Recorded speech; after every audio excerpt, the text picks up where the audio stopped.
Então, muito boa noite. Hoje é dia 26 de abril de 2022.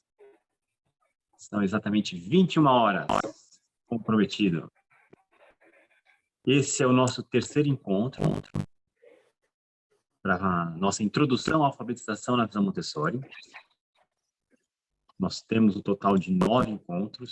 Todos estão sendo gravados, né? Os nossos encontros são 20 minutos. Eu normalmente expondo o tema, falando um pouco da visão, daquilo que eu vivi dentro do Montessori, e depois 20 minutos de perguntas e respostas, sendo que na última eu que fiz as perguntas e nesse vocês que vão fazer as perguntas, como de costume. Certo? Então, vou passar aqui para o cantinho. Eu acabei de falar. Então, eu peço também que vocês espalhem. O objetivo de fazer esse curso gratuito é para que a gente aumente a quantidade de pessoas no nosso WhatsApp, no nosso Instagram, para divulgar o Montessori. Né? Esse curso ele é gratuito, mas a gente vai ter outros cursos que serão pagos. A gente tem feito bastante coisa gratuita. E a nossa intenção é ajudar as crianças. Então, se você puder compartilhar com outras pessoas, você vai ajudar o projeto e também essas pessoas. Esse é o nosso terceiro encontro.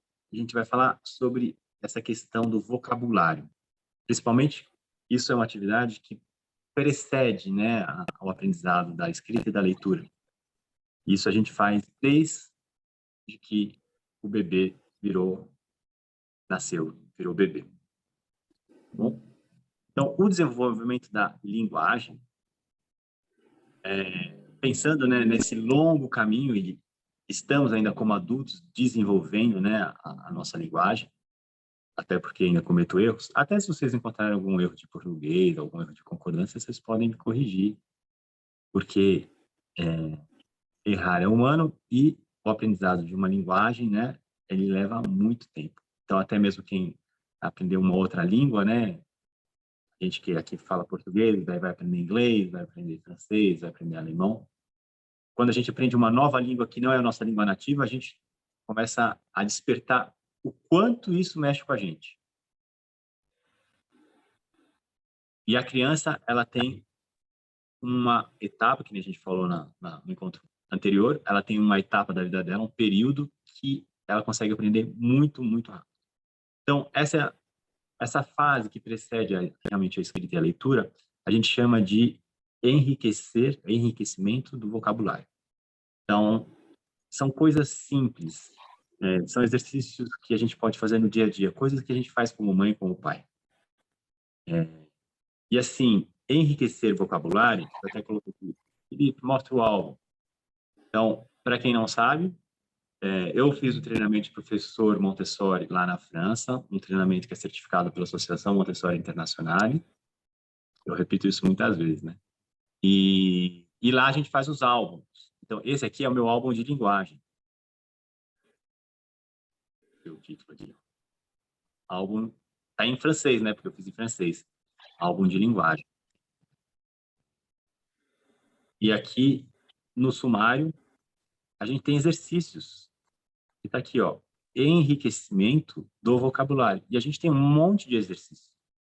Então, aqui em Curitiba, que eu estou montando a Casa da Vida, na verdade já está montada, começamos a funcionar semana passada, é uma escola Montessori para crianças de 3 a 6 anos.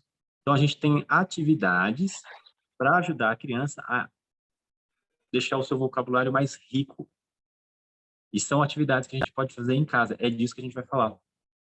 É disso que a gente vai ter. Então, essa é a nossa primeira aula mais prática.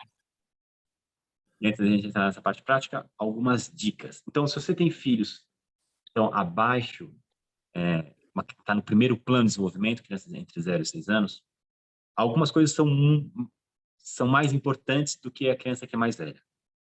E aqui eu coloquei algumas delas. Então, quando a gente vai conversar com a criança que é pequena, 2, 3, 4, 5 anos, é mais útil se a gente conversa olhando para ela com o nosso rosto em direção ao rosto dela, quando tem esse contato, rosto com rosto, né? Porque é muito interessante que a criança pequena, ela observa a nossa boca quando a gente fala. Ela observa tudo, né? E ela, não sei se vocês já repararam, quem tem filho pequeno, quem já teve filho pequeno, ou trabalha, né, como professor como professora, a criança, ela observa a nossa boca, observa como a gente movimenta os nossos músculos para falar.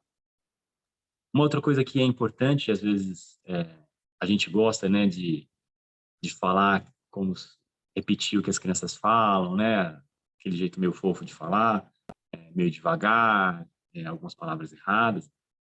É muito importante, quando a gente está com uma criança, a gente falar o português correto, aquele melhor português que a gente tem. Frases completas, pronunciar realmente cada sílaba, falar corretamente. Porque a criança absorve isso. Então, se a gente fala corretamente, a criança vai absorver essa fala e é mais ligada ao nosso português correto. Então, se a gente, claro, pode brincar às vezes, pode imitar, isso a gente faz. Mas que no dia a dia, na maior parte do tempo, a gente fale o nosso português corretamente.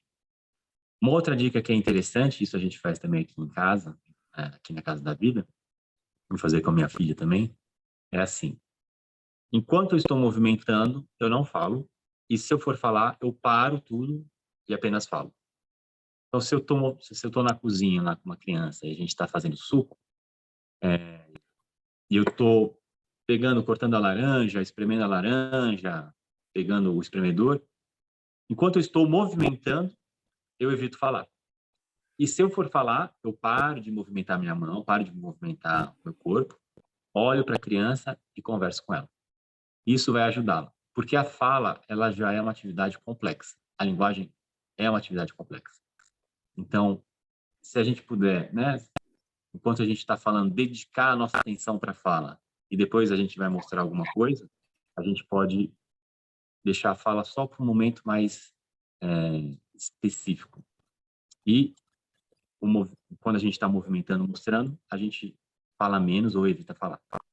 Uma coisa que acontece muito, e eu vejo como adultos, né, como adultos, somos ansiosos. Então, muitas vezes a gente quer dar a resposta pela criança. Então, a gente pergunta: o que você quer comer? E a criança, ela tem o tempo dela, ela tem o ritmo dela. E ela vai responder do jeito dela, no tempo dela. E daí a gente já fala assim: o que você quer comer? E antes da criança responder, a gente já pergunta: você quer uma banana? Você quer uma uva? Você quer alguma outra fruta? E a gente fica falando antes dela ter a oportunidade de falar. Isso a gente pode fazer desde que a criança nasce. No início ela não vai falar, ela vai emitir sons, mas só emitir sons a gente já pode encarar como uma comunicação. Então, esperar a resposta da criança é muito útil e vai ajudá-la a falar. Então, a criança que não fala, claro, ela vai emitir sons, mas a criança que está falando, a gente pergunta e a gente espera. Aqui na Casa da Vida, com as crianças, a gente pergunta algumas coisas, ainda mais que a gente começou semana passada, né? As crianças ainda não estão assim tão à vontade, estão cada vez mais, mas ainda não estão 100% à vontade. Elas precisam de mais tempo. E a gente dá esse tempo, a gente pergunta e espera a resposta delas. Essa fase que a gente fala, né, de enriquecimento do vocabulário, a gente foca em nomes. É uma etapa de nomeação. Então, a gente vai nomear todos os objetos, todas as coisas. Vamos nomear as partes do corpo, o nome de cada dedo que a gente tem na mão. Quando a gente vai fazer alguma atividade, por exemplo, lá que eu estava falando do espremedor, vamos fazer um suco. A primeira vez, quando a gente vai fazer essa atividade, né, a gente preparou, foi pegar as coisas, e daí a gente pode falar para a criança: esse é o espremedor, essa é a faca, esse é o copo, esse é o coador. A gente só nomeia. É muito importante saber disso, que assim a criança está interessada nos nomes, muito interessada nos nomes. A criança do segundo plano, a criança depois dos 6 anos, 6, 7, 8, 9 anos, ela quer saber outra coisa. Ela quer, claro, saber os nomes, mas ela está interessada em saber o como e o porquê. Então, de onde que vem o suco da laranja, né? Quem que inventou o espremedor? Aonde que a gente comprou o espremedor? Como que é feito o copo? Receitas para fazer sucos. Então, a criança do segundo plano, as duas perguntas dela que movem, né, o seu desenvolvimento é o como e o porquê. E a gente pode explorar e explicar muito a fundo o como e o porquê. As crianças do primeiro plano, a gente foca mais em nomear as coisas, os objetos, as situações, as emoções. E assim, quem também já teve filho pequeno, tem filho pequeno, a gente fala, né? Ah, esse é o leão. E a criança, esse é o leão. Ela repete. É muito característico do primeiro plano de desenvolvimento, essa repetição. E ela repete porque ela quer falar também, ela quer saber como que a boca dela movimenta, quais são os sons que ela produz. E eu não sei se eu falei isso na primeira, acho que eu falei isso no nosso primeiro encontro. A criança, isso vocês podem anotar, se vocês não sabem. A criança do primeiro plano, ela não faz, por exemplo, o suco de laranja, ela não faz, né, ela não trabalha na Torre Rosa, ela não limpa a mesa para ter a mesa limpa, para ter a torre montada, para ter o suco pronto. Ela faz essas atividades para se construir. Isso é muito importante. Nós, quando vamos limpar uma mesa, a gente quer limpar ela o mais rápido possível, porque a gente quer fazer outra coisa, a gente não quer ficar limpando a mesa o dia inteiro. A criança do primeiro plano, ela está se desenvolvendo. A função desse período é ela desenvolver o adulto que está dentro dela. Isso é extremamente importante. Então, quando ela está repetindo a palavra, ela está treinando para se tornar um adulto que fala as palavras corretamente. Então, mais importante do que o significado, como e porquê, é essa possibilidade de apenas ser, de apenas viver esse momento dessa expressão, de ver cada sílaba, de ver como que a sua boca se movimenta. Certo? Vamos lá, o próximo. Então, nomeação. A gente pode nomear tudo, viu? Vai andando com a criança, às vezes a gente pode fazer uma atividade, né, passear e tal, e vai nomeando. E a gente tem uma coisa que a gente pode fazer também, se a gente está falando dos carros, tá na rua e falando dos carros, a gente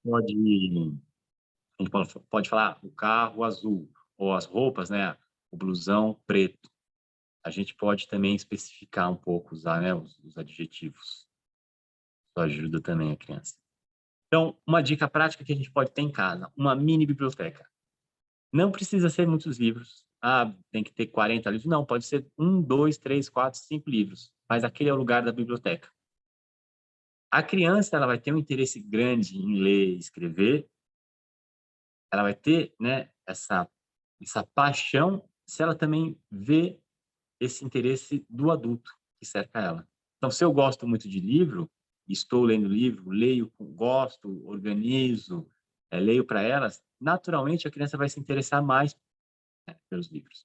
Então, uma mini biblioteca, coisa simples, mas a gente pode especificar, essa é a nossa biblioteca, e lá vão ter alguns livros. A gente pode ter livros para folhear, livros que nós vamos ler, livros para as crianças que elas vão ler. Uma coisa muito importante, isso aqui vai praticamente dar um encontro, dar um curso, né? Crianças do primeiro plano, crianças entre 0 e 6 anos, a gente trabalha com a realidade. Então, se eu for escolher um livro para criança que tem 4 anos, eu escolho lá um livro que tem alguns animais. Esses animais são animais. Então, o pássaro faz coisa de pássaro, canta como pássaro, voa como pássaro. O pássaro não vai jogar xadrez, não vai sentar na mesa, botar um babador. Ele vai fazer coisas de pássaro. Então, a gente evita fantasias. Então, se você pensar Disney, é um choque quando eu falo. Foi um choque quando eu vi. Disney e outras linhas onde o rato ele fala, usa roupa, a gente evita. Isso dá um curso, né? Isso dá muita... isso dá uma boa conversa. E eu não vou explicar o porquê, mas se você quiser seguir essas orientações, de repente a gente pode fazer um dia só para falar de fantasia. Eu não sei se eu já fiz. Então, a gente evita ao máximo fantasias. Isso vai ajudar a criança a se enraizar na realidade.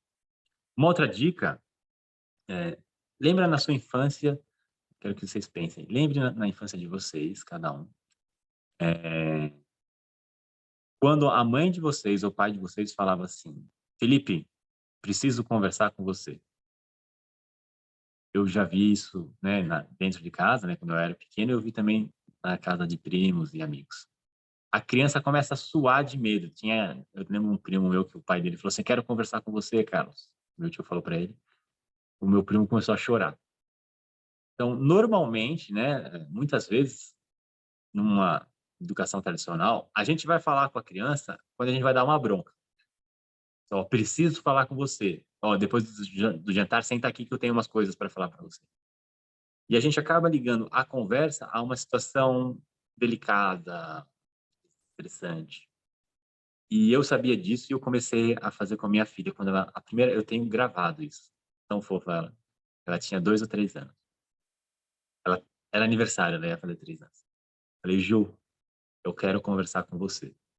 Daí eu peguei uma cadeira, botei uma cadeira, tinha uma cadeira pequenininha para ela, sentei no chão, ela sentou na minha frente e a gente começou a nossa conversa. Ela falou, o que é, papai? E daí eu comecei a conversar com a minha filha. Perguntei como que ela estava, se tinha coisas que ela estava gostando, se tinha coisas que ela não estava gostando. A gente falou que ela estava completando 3 anos. É, até foi um momento que depois a gente deu um presente para ela. E a gente conversou. Desde então, vira e mexe, mais uma vez por mês, uma vez talvez por semana, eu falo para a Ju que gostaria de conversar com ela. Sento com ela, e é um tempo assim que eu estou dedicado para ela. É claro assim, mãe e pai, a gente já dedica a nossa vida inteira, a gente doa muito. Mas às vezes a gente não fala assim, vamos conversar, senta, e a gente pergunta, a gente ouve. Às vezes a gente faz muito no dia a dia, correndo, né? Ah, tá tudo bem, como você gostou da escola, né? A criança está terminando de comer, está saindo, está entrando. E a gente não faz como se fosse essa mini reunião. Para crianças do segundo plano de desenvolvimento, crianças de 6, 7, 8, 9, 10 anos, numa sala Montessori, a gente tem uma reunião, o professor tem uma reunião com cada criança toda semana. Toda semana. Isso é muito legal. E eu perguntava para as crianças, né? Isso eu aprendi com o José Pacheco. Se vocês não conhecem o José Pacheco, pesquisa lá no YouTube, um excelente educador. E eu perguntava que você está gostando da escola, das atividades, e eu vou fazer a pergunta assim, era meu papel, né, como professor, eu perguntava assim, o que você gostaria de aprender?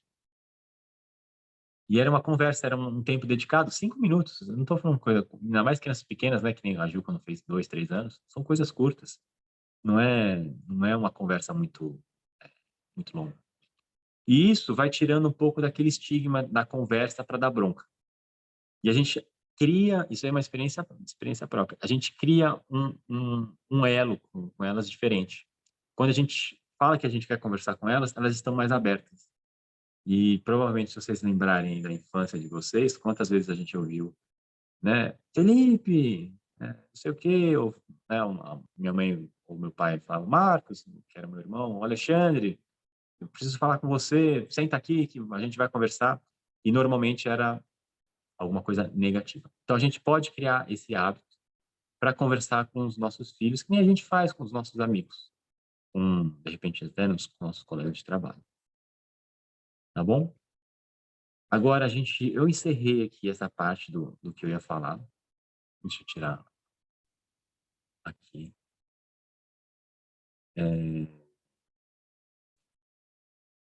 A gente pode, para também enriquecer, isso eu não coloquei, né? Mas a gente pode, para ajudar a criança a enriquecer o seu vocabulário. A gente faz muito, né? Cantar, contar histórias, falar de como foi o nascimento dela, de como ela era pequenininha ou das histórias da nossa infância. Histórias a gente pode contar. Quanto mais histórias a gente contar, mais ela ouvir, mais rico vai ficar o seu baú de palavras. E a criança tem uma explosão, né, de vocabulário, né, perto de 1 ano. Ela aprende muitas palavras. E a criança está muito interessada em saber os nomes, saber nomear. E é importante porque na hora que a gente vai se comunicar com outra pessoa, a gente precisa saber os nomes das coisas, nome dos alimentos, os nomes das emoções. Então, parece que é simples para a gente, mas para a criança que está aprendendo, né, a ler, a se alfabetizar e vai aprender a ler e escrever, é muito importante essa parte da nomeação. Chegamos aos 20 minutos exatos. Hoje a gente está bem pontual. Eu vou encerrar aqui a gravação. Então, bom dia, boa tarde, boa noite para quem está ouvindo a gravação e a gente vai para as nossas perguntas.